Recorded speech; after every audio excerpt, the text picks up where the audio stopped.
Thank you for joining us at KCTV English News. I'm Angel Kim. The bill to revise the April 3rd special law will be reviewed at the National Assembly. Lawmaker Kang Chang-il said the National Assembly's Public Administration and Securities Subcommittee will conduct the review of the bill on April 1st. Lee Hae-chan, the chairman of the Democratic Party of Korea, recently visited Jeju and pledged to completely resolve the issue, boosting the morale of Jeju's residents. The Ministry of National Defense Agency for Killed in Action Recovery and Identification, or MACRI, has held a briefing session in Jeju on March 20th to the 21st concerning the excavation of remains. MACRI analyzed the progress of recovery operations and gave instructions on how to collect DNA samples from relatives of victims.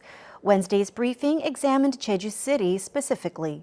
War veterans from Jeju were also given an opportunity to tell their stories. Emotional wartime tragedies and vivid descriptions of battles were shared. 2,000 men from Jeju fought in the Korean War, of which over 1,200 are still classified as missing in action. Transfer qualifications for privately owned taxis have been alleviated by the provincial government. The province has made a formal announcement on March 20th for the revised rules of private taxi license processing. The amendment has shortened the prerequisite length of driving experience with a clean record from 4 years to 3.5 years for taxis that have been purchased or inherited. The prerequisite for operating a taxi service with a personally owned vehicle has also dropped to 7 years.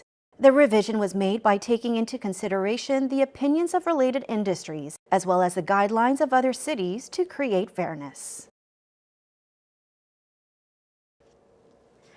Development permits for the establishment of solar power plants are showing a consistent increase.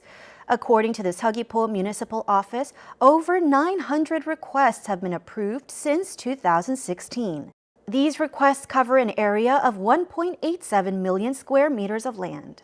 Solar power facilities have the highest number of approval rates at 35%, followed by permits for burial grounds at 21%, and development permits for buildings came in third at 8%. Solar power installations grew from 22 approvals in 2016 to 255 last year. Nearly half of the installations are located in Seongsanip and Pyoseonmyeon. Amnesty for the use of illegal drugs will take place in Jeju from April 1st to June 30th. Offenders can turn themselves in to the public prosecutor's office or a police station in person, by phone, or via a written document. The offender will be given a lesser charge and will be mandated to undergo drug rehabilitation at a medical institution designated by the government. Shipments of compressed waste from Jeju have been found in Gwangyang Port of South Jeolla Province, in addition to ports in Kunsan and the Philippines. However, a considerable amount of compressed waste is still missing. The governor and the Jeju City mayor apologized for the compressed waste disposal operations, but islanders are still disappointed. Joseph Kim reports.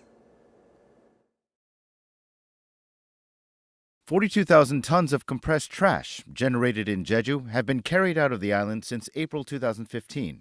1,800 tons of garbage were sent to the Philippines, and 8,600 tons were sent to Kunsan Port in Jeolla Province. Another 600 tons of trash has recently been found in Gwangyang Port in an additional inspection, but 5,000 tons of trash are still missing. Governor Won Hee-ryong and the Jeju City Mayor Go Hee-bum officially apologized for the trash disposal operation. They acknowledged that they were not devoted to their roles to supervise the trash disposal. 이 문제로 심려를 끼쳐드린 데 대해 제주도민 여러분께 정중히 사과를 드립니다.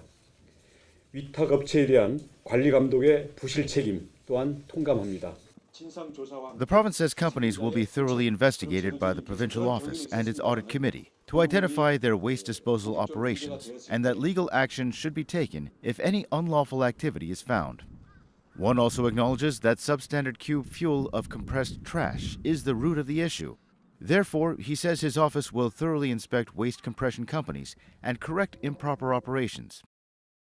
The province has established a rule It will dispose of 100% of household garbage generated here on the island. 지금 쌓여 있는 5만 1,000개를 처리하려면 한 2, 3년 걸려야 될 것이어서 그것에 대한 대책은 따로 좀 논의를 해야 될 상황입니다. The province's improper trash treatment operations are a disgrace to the island. Apologies were made somewhat late. The public's distrust in the trash policies don't appear to be improving. Joseph Kim, KCTV. Don't miss out on a stunning photo opportunity of beautiful cherry blossom roads.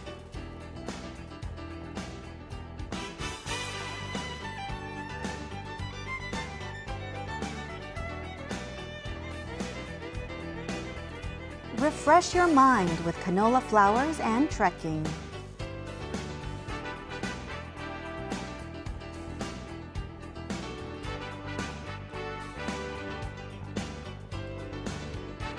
Experience the beauty of spring on Jeju at Sangyeowon Tulip Festival, which runs through April 7th.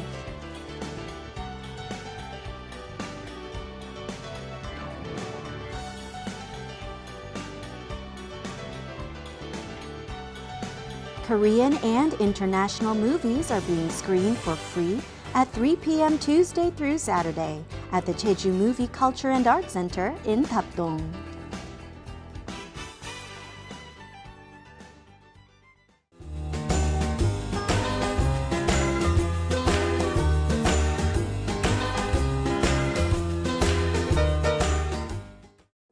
And taking a look at our weather.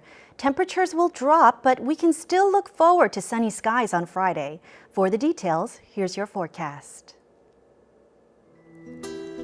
The morning low in Jeju City will be 6 and the afternoon high 9 degrees.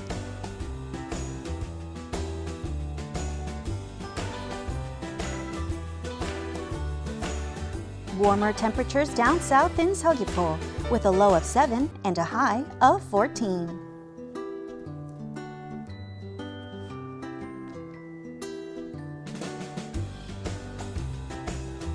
Over in Seongsan, expect a low of 6 and an afternoon high of 10 degrees.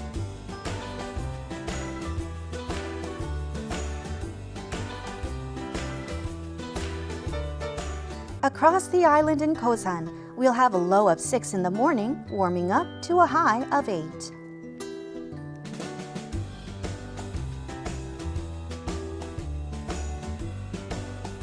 And up on the mountain at Songpanak, the morning will start with a low of 0, topping off at 6 degrees.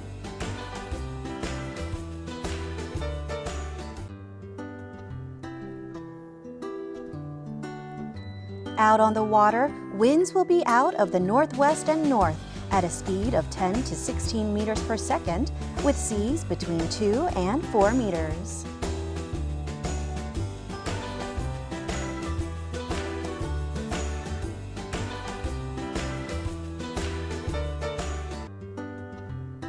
And here's what's coming up.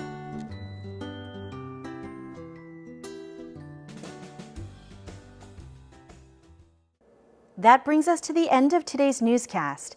Thank you for joining us, and until next time, you can find us on YouTube at KCTV E News Jeju. Take care.